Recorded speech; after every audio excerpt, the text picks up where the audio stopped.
Hello everyone and welcome back to another video from Wake&Tech. In this video, I'm going to show you how to log into your employee account with Sure Payroll. So let's get started right away.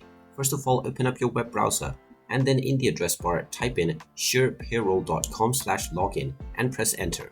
You will now be taken into the Sure Payroll website. Now click on the accountant's login option in order to log into your employee account. And now you will be asked to enter your username. Type in the username that you have set up while creating your account within the username box and then click on the next button. You will then be asked to enter your password. After typing in your account password within the password box, go ahead and click on Partner Dashboard Login and continue forward, and you will be logged in to your employee account with Sure Payroll right away. In case you have forgotten your username or your password, you can click on the Forgot Username/Password option and you will be allowed to reset your credentials right away. And there you have it. That is how easy it is to log into your Sure Payroll employee account. If you find this video helpful, make sure you hit that like button and subscribe to our channel if you haven't done so already. Also ring that notification bell to never miss another update from us.